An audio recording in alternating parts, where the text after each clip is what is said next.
welcome to the all new, all different number one comics podcast, episode number 35. We are a weekly comic book podcast where each and every episode we take a brand new baby released comic book and we cut its umbilical cord and read the book and break it down. I don't know, Bob. I couldn't come up with anything. Interesting comparison. Yeah, I'm a little scared of myself Don't know how it works with fans. Yeah, I don't know. Well, we give it a bottle. I don't know. What do you do with a baby that's newborn? Wipe the blood off of this is getting really gross, and I don't want to think about it anymore. But anyways, we get a brand new released comic book, and we break down the story and art and give it somewhat of a review and tell you if we think that you should move on to issue number 2 or not. We also talk about a little bit of comic book news, if it exists, and what's new at comic book shops this and next week. Oh, and by the way, I'm Dan. That's Bob. Say hello, Bob. Hello, Bob. Let's do this thing, Bob. Episode number 35. This week we will be taking a very deep dive into the all-new number 1 from Boom Studios. Hunt for the Skinwalker. That's right, kids. Bob is a Skinwalker. You heard it here first. We'll be right back.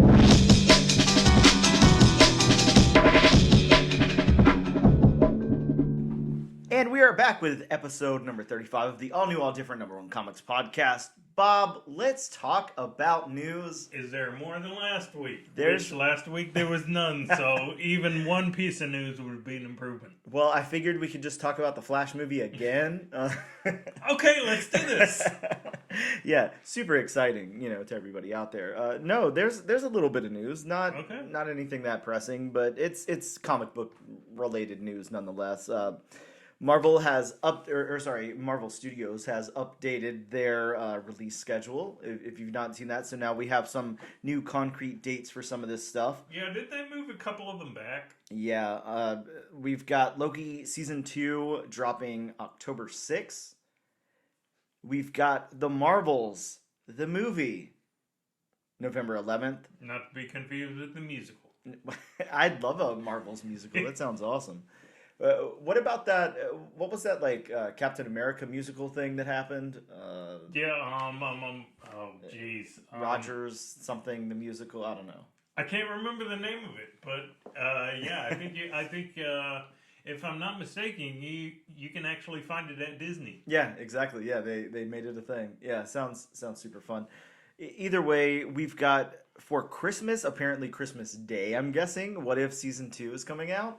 Wow. Yeah, so don't worry about gifts or anything. Just sit down at the Disney Plus and watch some What If. I know I will. I'm excited about that. So really cool.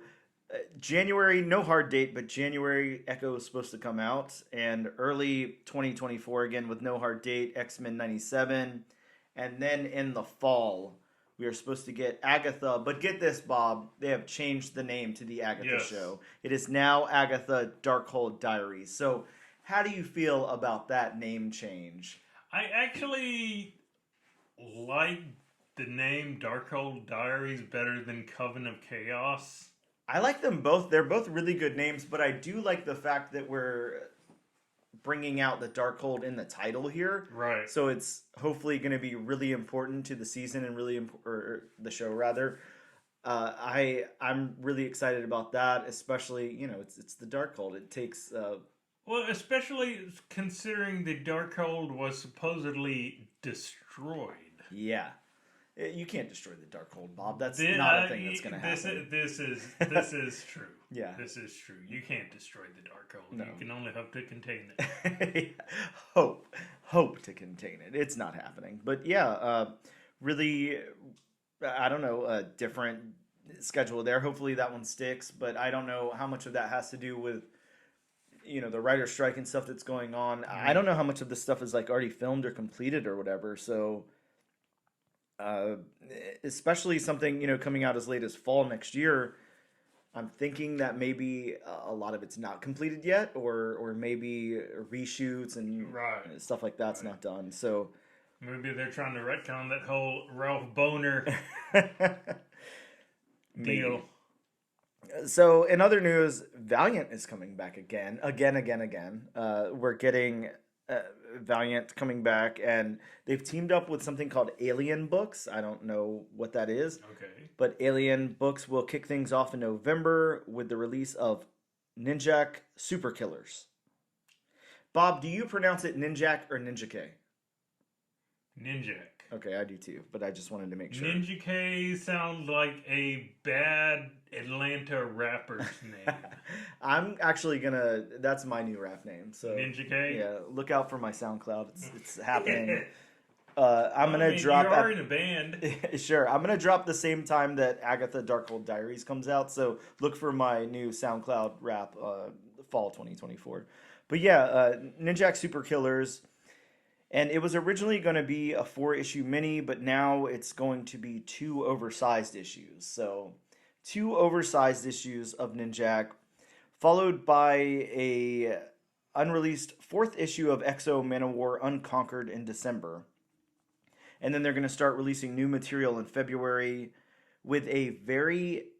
Now, this is going to be hard for me to say. Mm-hmm. They're crossing Valentine's Day with Valiant. So Valiantines Day, I guess. Valiantines Day special. Okay. Yeah, and it's a collection of, I'm guessing, romantic stories.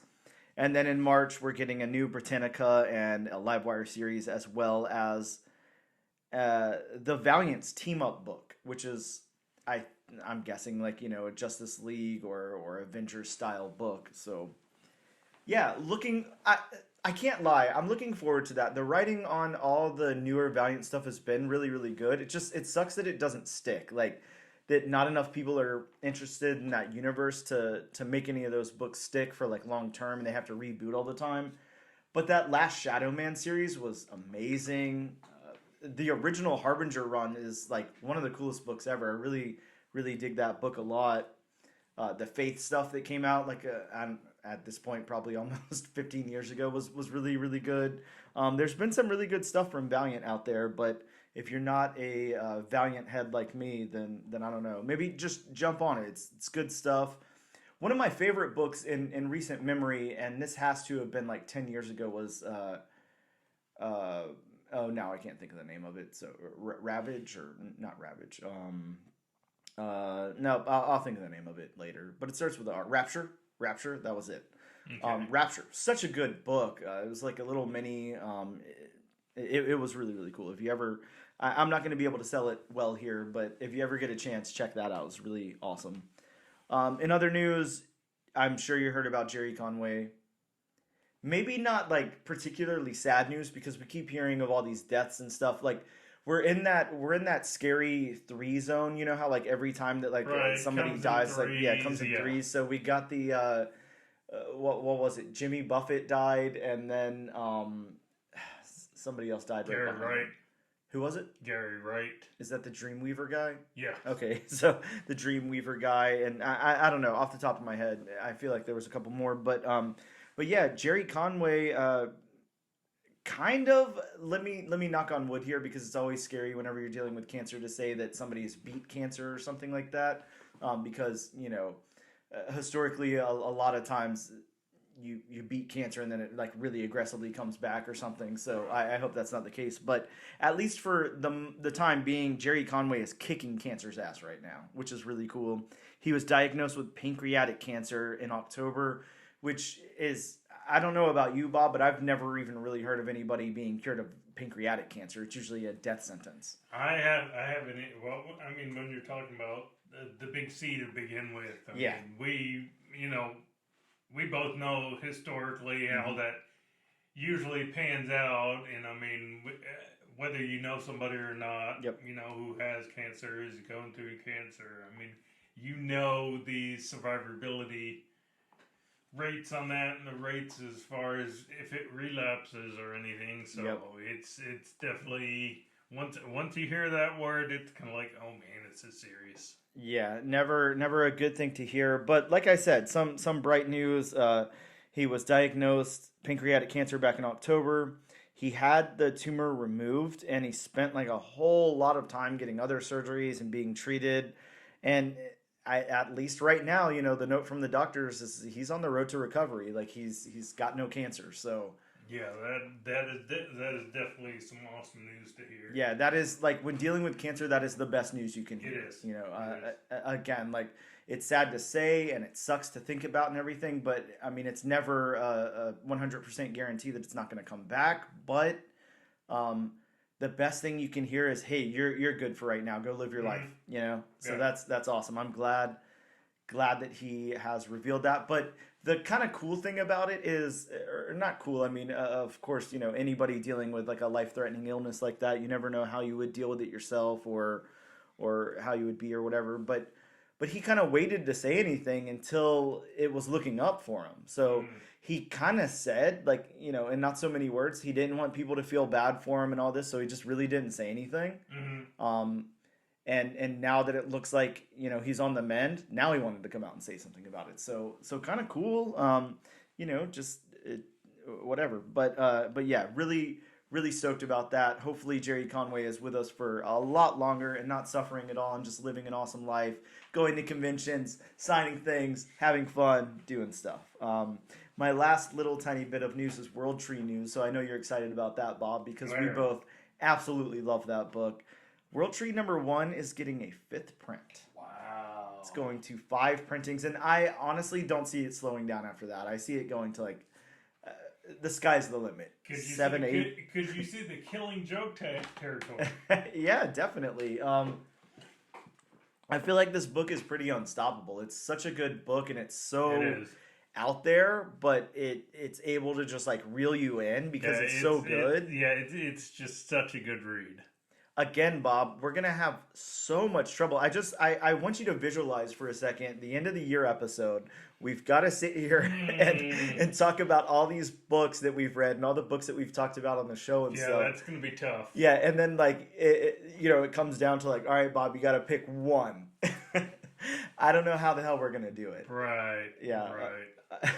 I mean, it's easy enough to sit here week to week and break down a book and talk about it and all of that. But going through a year's back catalog, that's and picking. Okay, this is my favorite art. This is my favorite story. This is my favorite in this genre. Yeah. That's gonna be tough. Yeah, this is gonna be really, really hard. So I'm gonna begin plugging that now because just know that blood, sweat, and tears are going to go into that episode. Bob will be up all night crying, trying to figure out what book is #1 for him. That's all the news I got, Bob, unless you got anything. I got nothing. We're going to take a quick break. We'll be right back. And we are back with the all-new, all-different #1 Comics Podcast, episode number 34. 35. Bob, how could you let me slip? Because that's what I do. Bob, let's talk about some books that dropped in comic book shops this week. That's right, everybody. You can still probably go to your local comic book shop, ask for a copy of one of these books. Maybe you can still get it online if that's your thing. But just know, don't wait too long because some of these things could sell out. There's some first appearances. There's some cool first issues. Get on it quick is all I can say. From Dark Horse Comics, we have Masters of the Universe, Forge of Destiny. I really like that title. It's super fun, and it's Masters of the Universe. Bob, have you watched the Masters of the Universe that's on Netflix? Sorry, Netflix. Yeah, the one with Mark Hamill as Skeletor. Yeah, Yeah, I enjoy that. I really enjoyed that one. Awesome. Well, this book is a prequel to that series, Revelation. So definitely want to pick that up. That's really cool. Also from Dark Horse, we got Tear Us Apart #1. Tear Us Apart. The solicit reads: deep in the Canadian wilderness, a vicious cult dedicated to an ideology of pain trains children to become deadly assassins, but 2 teenagers become the target of the murderers when they fall in love. So, really fun, high concept book there. Excited to check that one out. From Image Comics, we got the new #1, Kill Your Darlings. And this one sounds like a really fun book. I talked to the creators of this book a while back We weren't able to schedule to get them on the show, but this one does sound really cool. The solicit for this one reads: a young girl loves to play pretend in a magical kingdom of her own creation until the line between fantasy and reality disappears, and she's pulled into a gruesome saga that began centuries before her birth. So, really cool book. If you look at the normal cover for this one, it looks like, just I don't I don't know exactly like what to compare it to or whatever, but it just looks like like a regular book, like whatever. Now, if you look at the B cover variant that Ryan Stegman did, it looks insane. It's like all bloody, and there's like this little girl just covered in blood and stuff, and it just looks like a crazy book. So again, definitely one to check out there. From DC Comics, we got Batman 137. This has the reintroduction of one of Bob's favorite characters of all time, Vandal Savage. So Reintroduction. Yeah. Well, I mean, technically Vandal can't die. Yeah, sure. So he's being reintroduced here. There was a couple of cool variants for this. Of course, Batman's always got about 5 or 6 covers now at this point, and usually most of them are pretty good. But there was a nice Rose Besh cover that I liked a lot, so that's the one I picked up. But yeah, that pretty cool. We also got, look, solicited here, and I could be wrong, but I'm seeing Blue Beetle #1. I don't know if this came out the week before. I kind of feel like it did, but it may have been out this week. I'm not too sure, but either way, we'll talk about it. Blue Beetle #1, first appearance of the Blood Scarab. And then we got Fire and Ice, Welcome to Smallville, #1.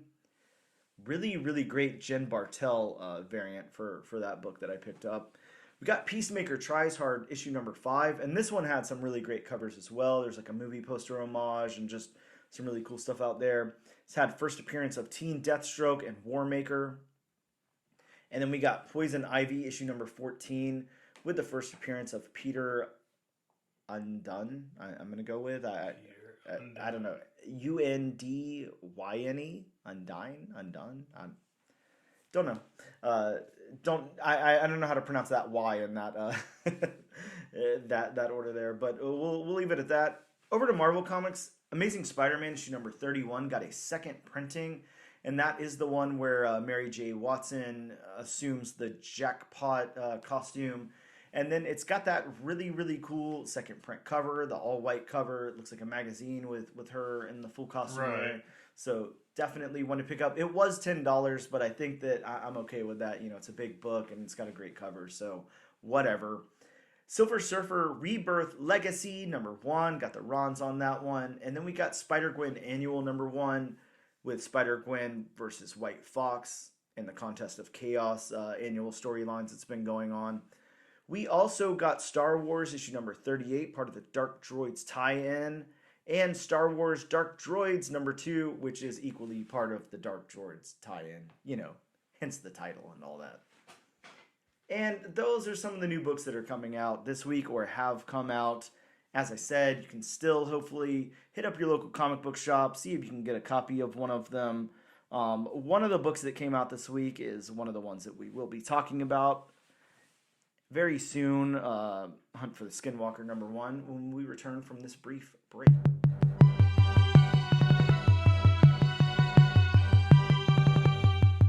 And we are back.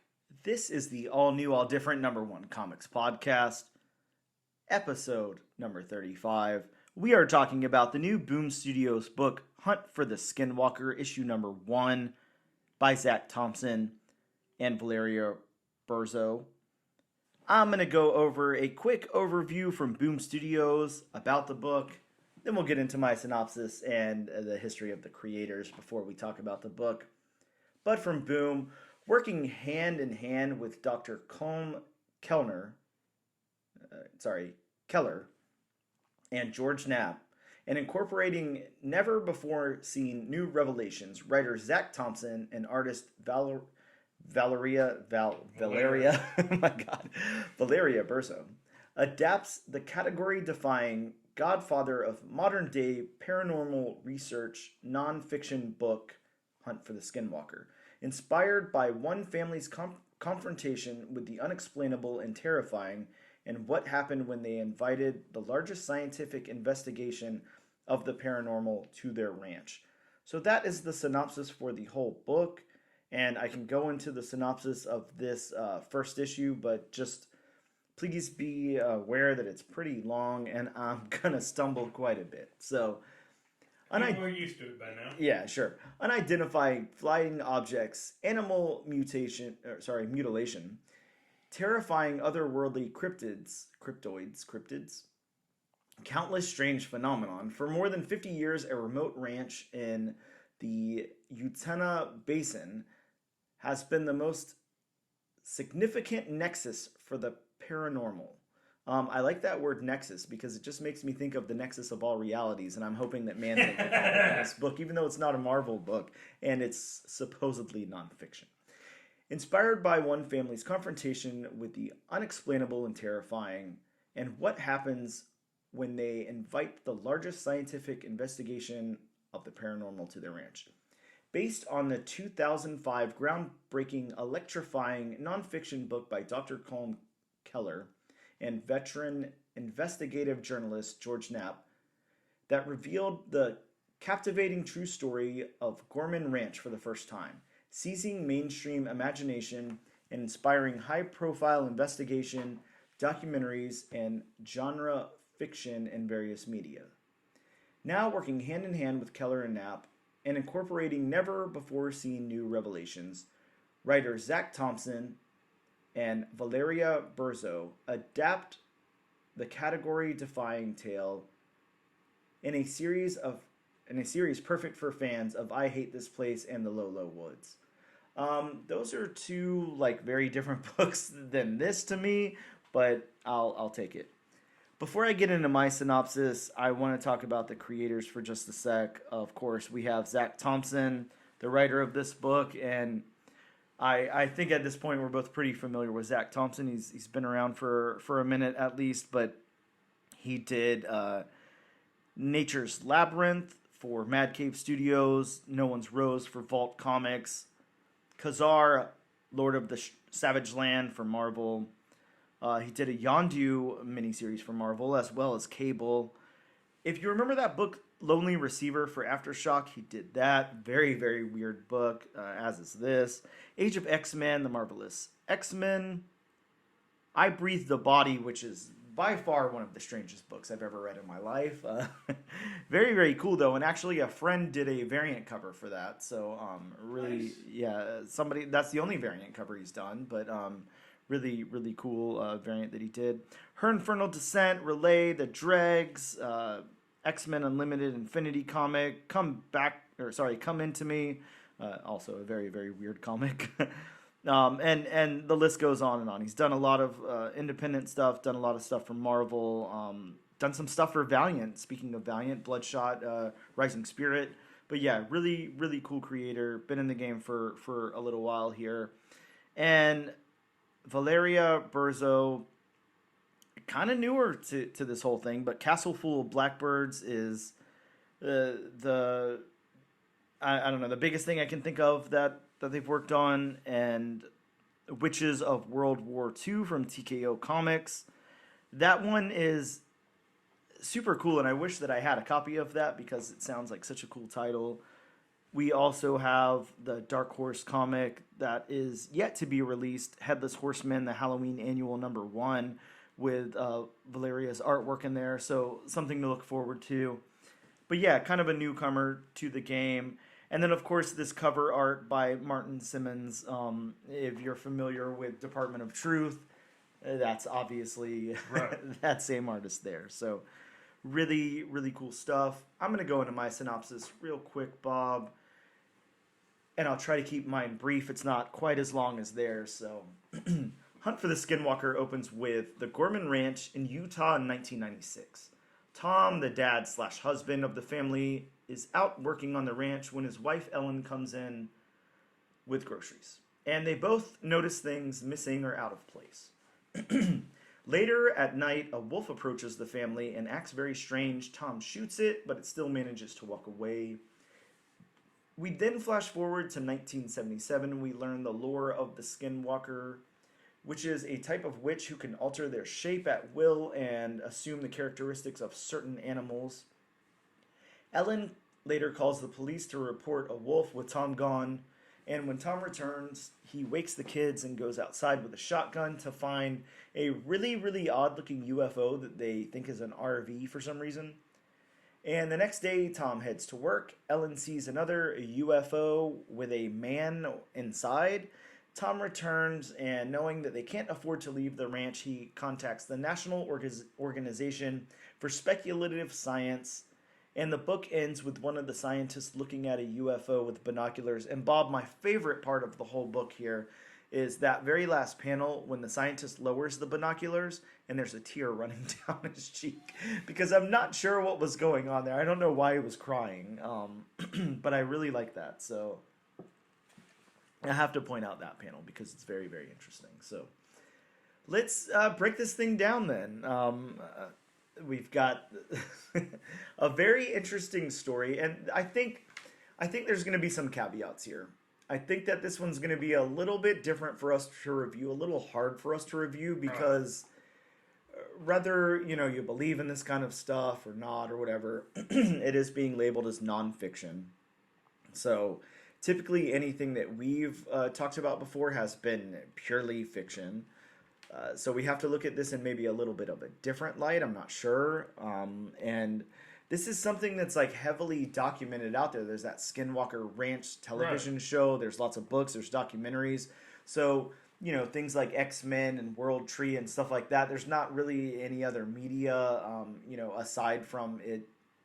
Not to say there's not X-Men movies and stuff, but you understand what I mean. Like, there's, but it's not based on real world events. Yeah. So this is going to be a little different. I mean, I think I guess to say like to critique a story and the way it's being told when it's supposedly based on true events is a little hard to to critique it and say, well, I wouldn't have done this here. I think this was wrong. I mean, they're trying to tell a true story, so I can't really tell them what to do. But yeah, just know that going into our review here, it's going to have to be a little bit different for us. I guess we'll have to kind of talk about it with some caveats involved. But let's talk about the story beats, about how this goes from A to B. Let me say right up front also another little thing that I want to throw in there. Before I say anything, and this might be telling, I think that Zac Thompson is a phenomenal writer. I think that he's very, very good at what he does. And I'm not sure that this is his best work. Or maybe that having to adapt this might be a little bit different than what Zac's used to. So. Well, yeah, and I mean, that's the thing, because it's not like it's a totally original story. I mean, you've got a comic which is, of course, it's going to tell a story because it's a comic, but it's based off of a real-life location, which has had real-life documentation of strange goings-on, strange creatures and livestock and all that going missing. So it's going to be hard to tell a totally original story.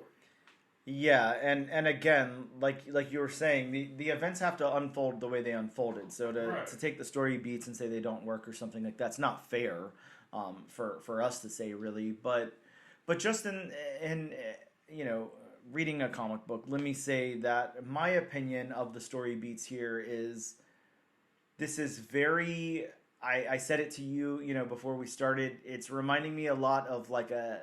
One of those clips of an episode of Unsolved Mysteries. It's kind of, here's this family. Here's what happened.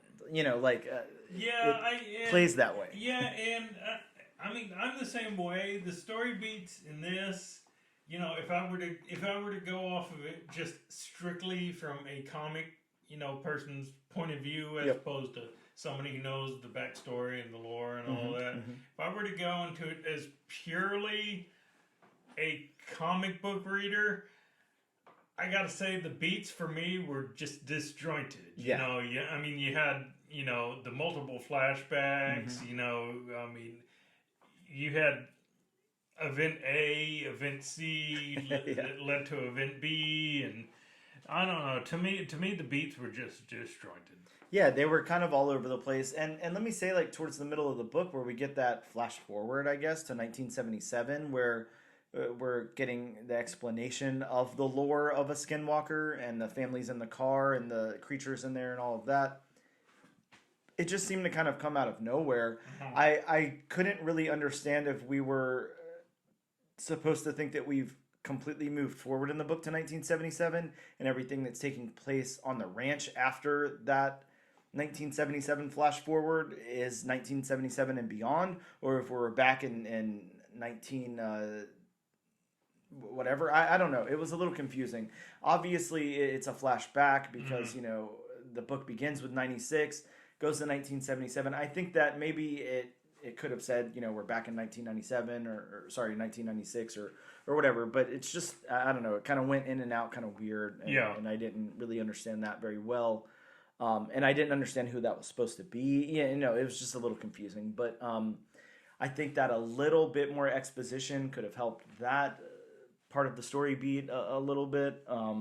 Which is weird because, you know, especially with being based on, you know, real events. Yep.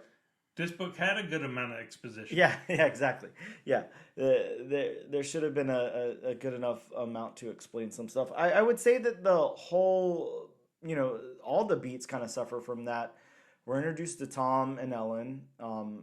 We're not really introduced to their daughter. It's just through dialogue that we're introduced to the daughter. The son, I don't feel like we ever get introduced to him at all. Like he's just kind of there. Again, disjointed was like a nice way to say that. It is a little disjointed. It is a little confusing. But again, on that curve that we're, you know, we've got the caveats of this being based on a true story. I think that I'm not gonna lie, just right up front here. I think that in my personal opinion, I would have taken what I know about the Skinwalker phenomenon or whatever, you know, if I was writing this book myself, and I would have created a fictionalized story based on Right. I would not have tried to retell true events. And I think that would be very easy to do. You know, you just say in this world there's Skinwalkers, they're like, you know, have a heavy presence like here on this ranch or whatever. Let's create some kind of story. Kind of like, I guess I want to relate it to something like The Conjuring or something like that. You know, that stuff was supposedly based on true events and stuff, but the story beats worked a lot better than this does. It introduces characters. It shows them, you know, living in the home or whatever, and then it shows the things that happen and all of that and the trials and tribulations that happen throughout that. And this really kind of doesn't do that. It's almost like reading, I don't know, like a comic book on the back of like a cereal box or something. There's just not much to it. There's no real heart to the story or anything.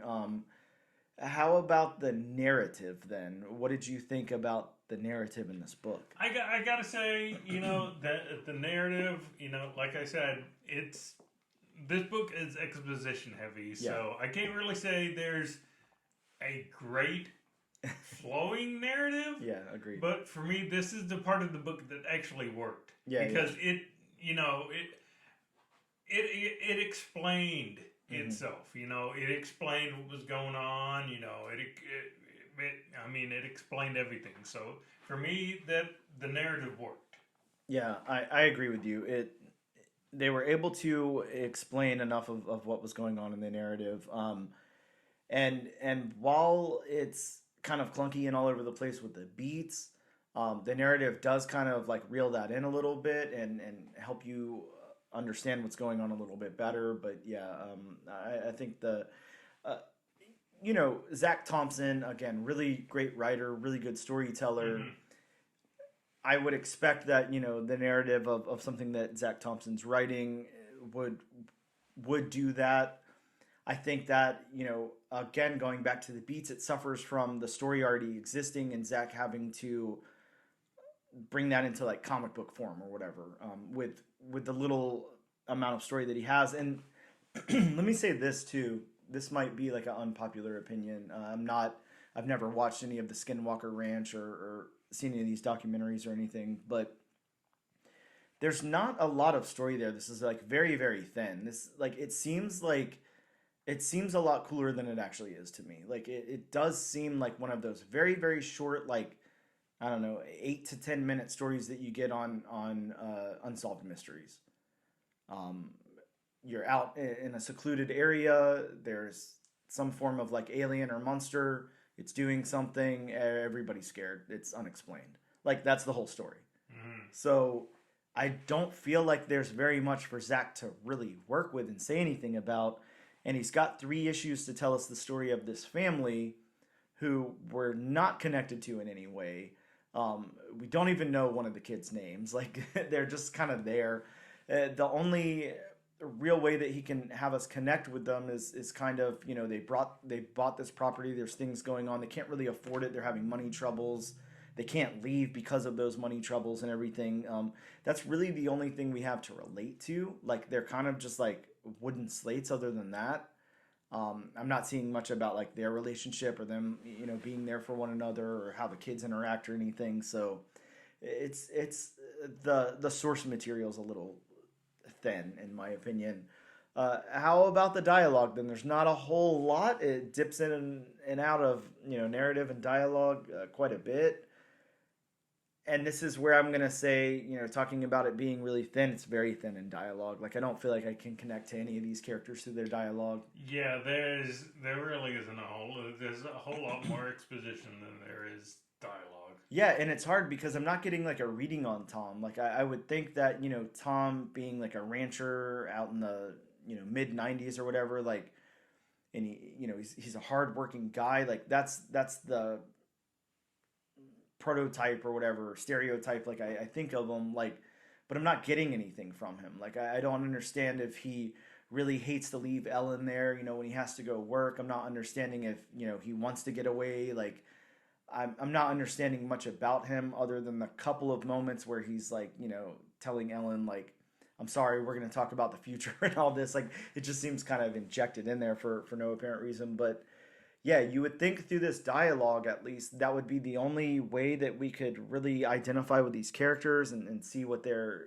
you know, going through and all of that. And I'm really just not feeling that. So again, I kind of blame that on the source material. I don't think it's Zac at all because I've read plenty of what Zac has written and he really knows how to tell a story.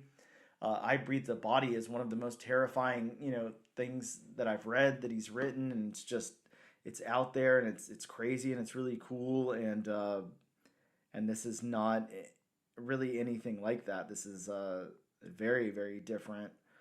But yeah, the world building then.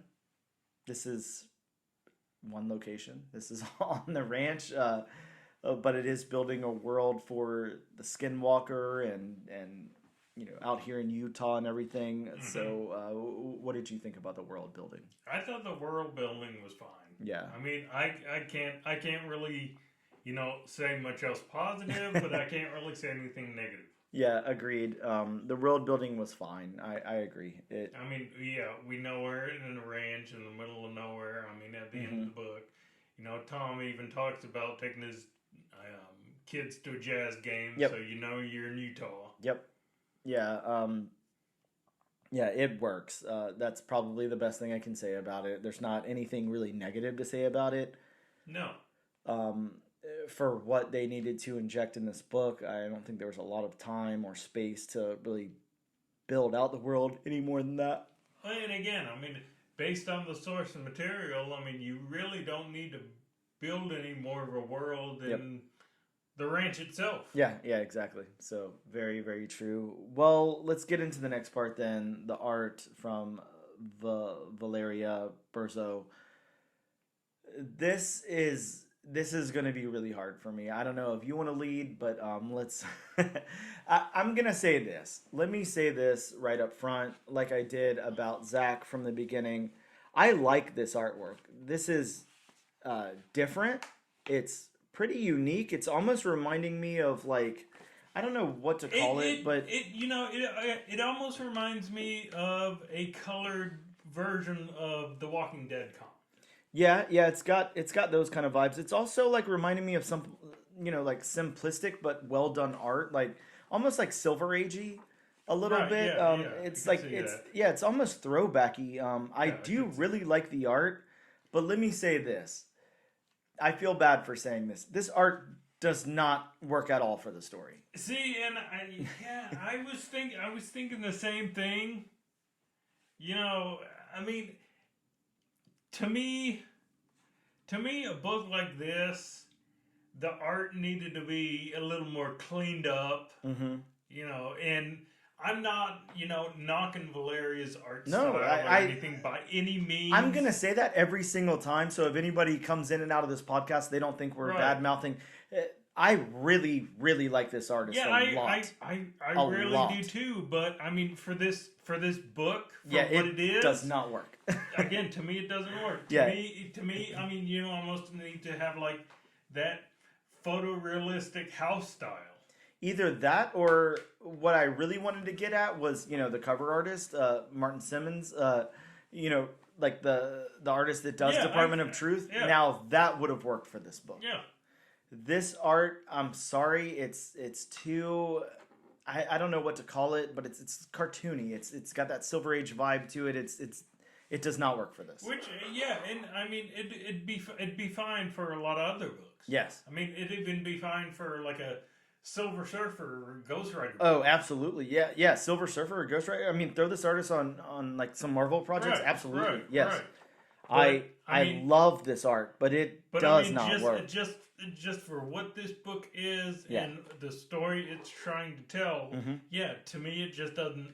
To me it just doesn't work. Yeah, the contrast is way too. Right. It just doesn't work.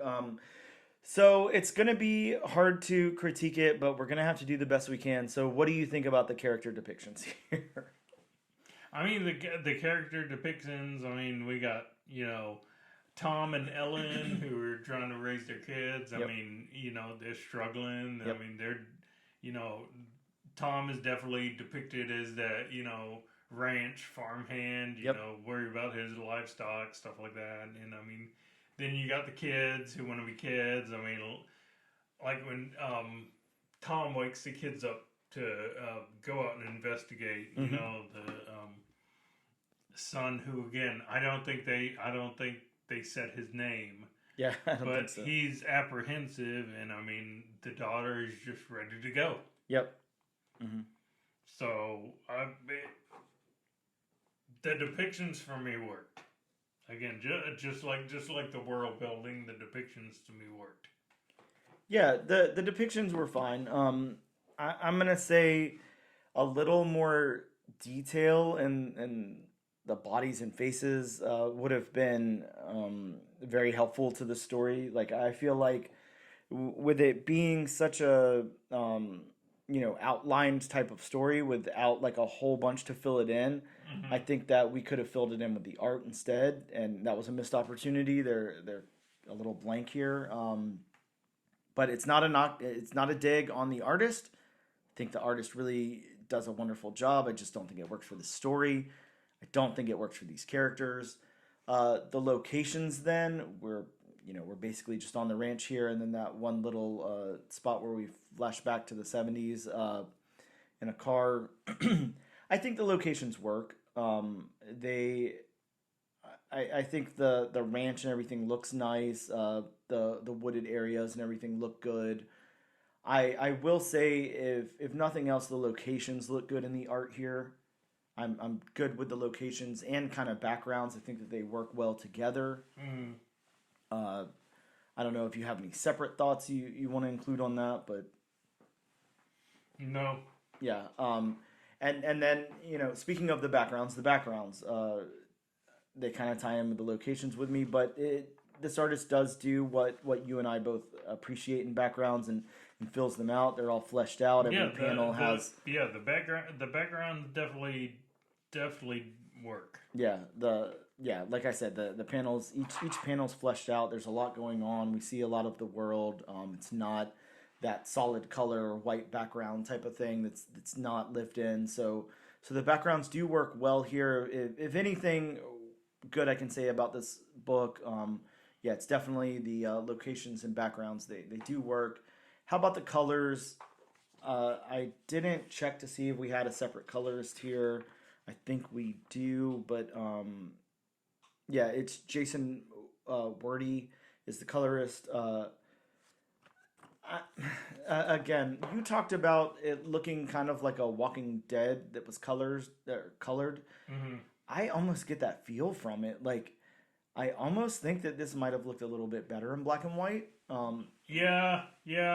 It feels like the colors are just thrown on top a little bit. Right. I'm not gonna lie. I mean, I talked about the colored Walking Dead. Mm-hmm. I'm now that you mentioned something, I am thinking to myself, would this book have been better in black and white? I think so. Strip away a little bit of that, make it a little more uncertain.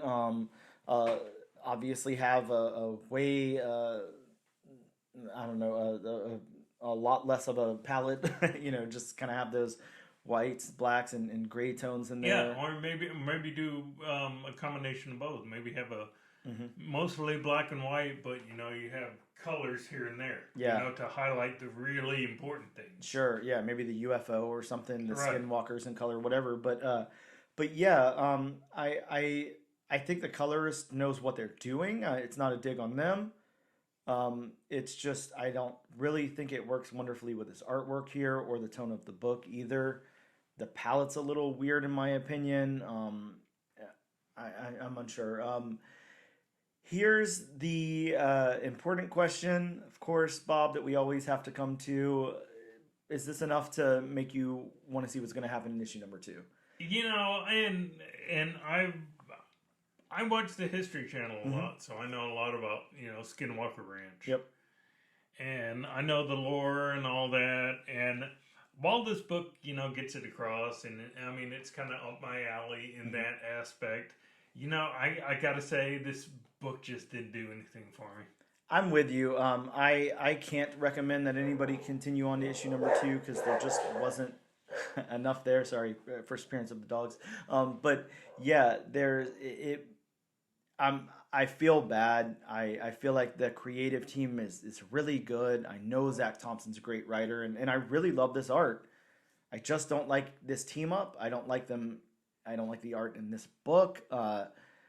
I think maybe they could have taken a page from Department of Truth or something like Ghost Lore, and had the art kind of go that way, and it would have worked a lot better. But the vibes that this is giving off and the combination just do not work for me. And I'm honestly, I wasn't interested in rereading the book to write a synopsis. I'm not interested in reading issue number 2. I hate to say it. I think this is probably one of our first hard passes. It probably won't be a contender for best of the year by the end of the year. But yeah, this one was not really for us. Maybe it's for you. I don't know. I honestly feel a little bad for myself because this is the book that I picked up the highest incentive I could for. So I picked up that 1 in 25, and I'm kind of bummed out that I did now. Spend $17 on that, But yeah, this was a book. It wasn't totally for me or Bob. Maybe it's for you. Not sure. We do not recommend that you continue on to issue number 2, sadly. But please let it be known. Zac Thompson is a phenomenal writer. Really, really good writer. And Valeria is a outstanding artist. The colors here are done wonderfully well. I just don't think that this entire creative team with this source material works. So that is what I can say about it. We feel very bad, but we are going to take a quick break, and we'll return to talk about some books that are dropping next week. And we are back with episode number 35 of the all-new, all-different number 1 comics podcast. Bob, let's talk about the books dropping next week. You know what's first, though? Oh, a disclaimer song? Disclaimer time with Somebody Bob. needs to make one of these jingles. Yeah. I'm not talented enough to make one of these jingles. So please, somebody do it for me, and please send it to us. That's it. That's all you got to do. gmcomics@mail.com. Send it over. Yes. As always, these are just some of the books coming out, and these are just based off of one source. So please, if you want a more in-depth list, I don't know, give your comic shops a call. Sure. Scour the internet, scour the websites for the different creators, distributors, stuff like that, whatever you want. Yeah, look, if you don't feel comfortable enough hitting your local comic book shop up and asking them what's coming out next week or whatever, you should probably find another comic book shop because you should probably find a new hobby. Yeah, exactly. Or I mean, look, I can't lie. I've encountered comic book shop owners that are absolute dicks before. If you've got one of those, go find a new comic book shop. I know that we could hit ours up anytime, the lovely Gotham City Limit here in Jacksonville, Florida. And we could ask Ben, Jonathan, Ian, whoever, what's coming out next week, and they would gladly tell us. And if you guys don't have that, then hit up our local comic book shop. That works. So, to begin the list, from Image Comics, we have a new volume of Creepshow. Man, I'm excited about this one. I really love Creepshow. I love that first volume, and this one has a preview of Transformers #1, which is right up your alley, Bob. So. Yes, I'm definitely looking forward to the new volume of Transformers, especially since what was it, Skybound? Yeah. Is that who picked it up? Yeah. This should be very. Yeah, cool. I'm definitely looking forward to it. Going to DC, we have Batman: Gargoyle of Gotham #1 because it's Batman. I'm not actually sure this one is coming out, but, like you said, disclaimer all the way. So if it is, this is the first appearance of Krytoon, and an issue preceded by an Ashcan edition distributed one per store that, I don't know, that was like over a month ago at this point, I think. Yeah, pretty much. Sticking with DC, we have World's Finest Teen Titans #3. The first appearance of Toy Boy, an obsessed fan of Wonder Girl. Bob, who's not an obsessed fan of Wonder Girl at this point? Do you see all the Wonder Girl? No, not you. Going to Marvel, we have Venom Annual #1, a contest of chaos crossover. Yeah, this one's got Venom versus Deadpool. I imagine that this will be a heavily picked up book.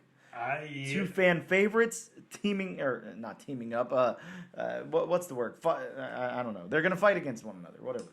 Mortal Kombat style. Hopefully not with the spine ripping. Because we all know Deadpool can just regenerate his spine. Sure. We have a new volume of Werewolf by Night coming out. It's a one-shot, but I am still very, very excited about this. It's got a team-up of Elsa Bloodstone and Werewolf by Night. This one's going to be very, very cool. I'm super excited. Sticking with Marvel, we have Daredevil #1. Yes, a new volume. Yeah, a new volume. This is Saladin Ahmed with Aaron Kuder. Stoked about this. See, and it's weird because the source I'm reading from, the key fact is premiere issue with the new creative team. Doesn't every volume of every comic have a new creative team? Yeah. So doesn't that go without saying? Yeah, you got to say it, We have Avengers Inc. #1, which is a different take on the Avengers team. Bob, how excited are you about this? I gotta say, at first when I saw it, I was kind of on the fence about it, but the more and more I saw about it, I was like, I have to pick this book up. Yeah, this one's a noir mystery series with the Wasp and Victor Shade, aka the Vision. This sounds cool. Sticking with Marvel, we have Venom #25. That's right. You get the annual and issue #25 in the same week. This one's a 64-page oversized issue. So you know what that means, Bob. You get to pay an oversized price for the issue. That is true. But you get it's a longer issue, so you get to read longer. Oh yeah, so. It's worth it.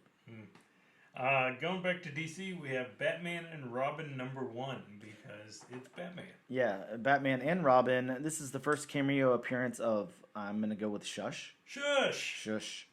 I'm guessing he was inspired by Hush. Or they just ran out of names and they're circling back around. Maybe they're going to start putting like a letter in front of each one of the villains' names to make new villains, like